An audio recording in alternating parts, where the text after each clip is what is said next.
Toronto could be getting its biggest daily snowfall of the season.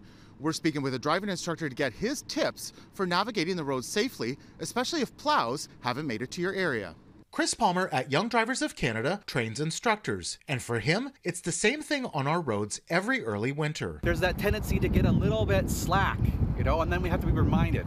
We're hoping the reminder's not a collision, though. Palmer said getting road ready starts inside your home. The first step is to plan ahead. Have extra routes ready to go.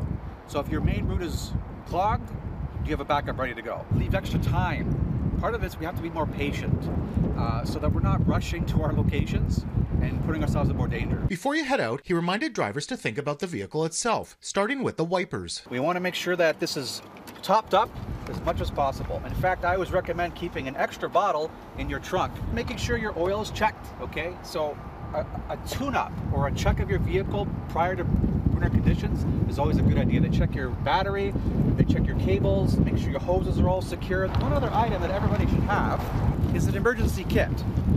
In this kit, I have jumper cables, I have all sorts of items like tape, zip ties, a tow strap for the car. And ideally, the vehicle should have winter tires. You must get the tires in sets of 4, okay? Some people still try to buy 2 of them and think that's a good choice. No, the traction's off on the car now. It's actually less under control. They think if they have winter tires that they're allowed to drive faster and more aggressively.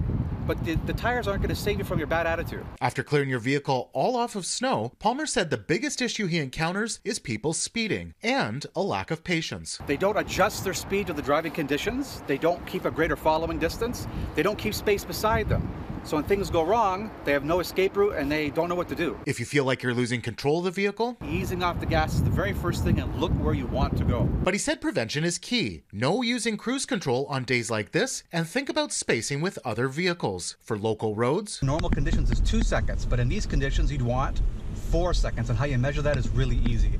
When the bus passes any stationary object, I count out loud.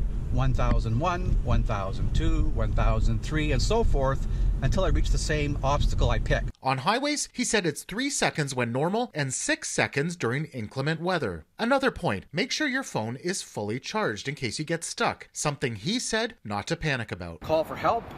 CAA and the police, law enforcement will be there as quick as possible to assist you. Don't try to push your car out in live traffic and things of that nature. One last thing, if you do have to leave the house, tune in to City News 680 for the latest traffic conditions. In Toronto, Nick Westoll, City News.